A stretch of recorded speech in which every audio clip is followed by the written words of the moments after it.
Hello. I think we're gonna start. I think we're all here, right? Yeah. So thank you all for coming. Once again, my name's Donald. My pronouns are he, she. Cisgender, gay, black male, gender nonconforming, drag queen, all of it.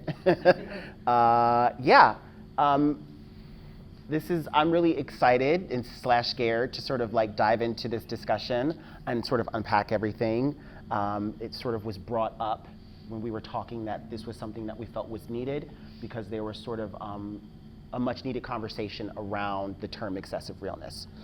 So what I've been thinking about is the term and the phrase excessive realness. And so I wanted to break it up into two parts as it relates to my own experience. I am not an expert. I'm not here. I want to facilitate and then just see how we can all contribute or not to unpacking the term excessive realness and also connecting that to appropriation and dance, right? And so I was thinking for myself, yeah, excessive and realness. And so if I break those down, realness is the first thing that I connect with, right? And that's, for me, connected to this idea of ballroom culture.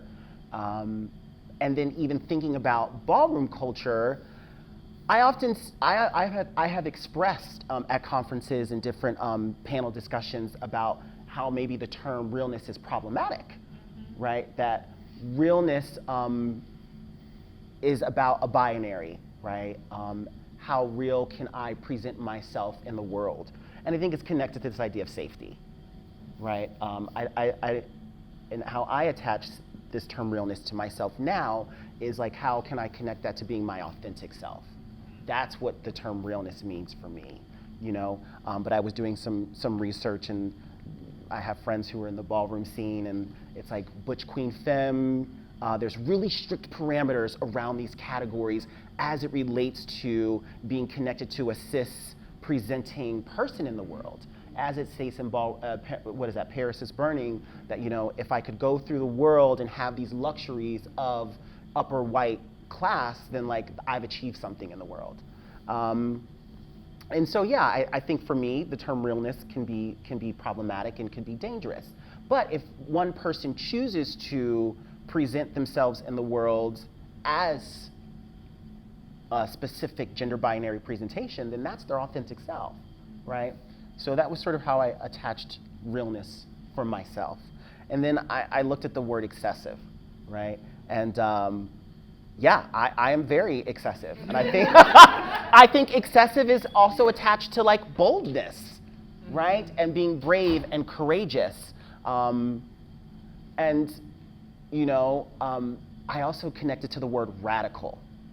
And radicality is very much a thing.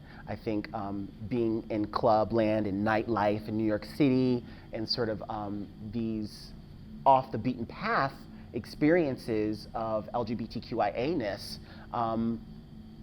those spaces, the nightlife, what is that, Chelsea Hotel, Lady Fag, Honey Dijon, like East Village, Pyramid Club, all those spaces in Bushwick, you know, for me, those were spaces that I felt safe enough to be excessive, right? And through that excessiveness, that's been a way that I've had my own journey to radical self-acceptance, right? And in those spaces of being excessive and wild and flamboyant and outrageous and just crazy, I've been able to find those places and pieces of utopia and sort of attach that to the person that can navigate in clubland and out of it. So I can take the hair and the makeup and the lashes and the dresses and the heels and amp it up in clubland, and then those spaces of being excessive have then allowed me to have the confidence to sort of filter that through the grocery store. And if I want to be Francesca at 10 o'clock in the morning getting a carton of eggs, then yes. You know, and that excessive space has allowed me to feel comfortable enough to do that. It's been a journey. Have been always able to do that. So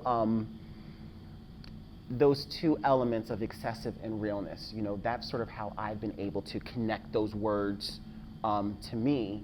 But I wanted to sort of open it up. I'm going to go here first and ask you guys about the term excessive realness and how it relates to the name of the festival and how it connects to your own personal lives and art and not.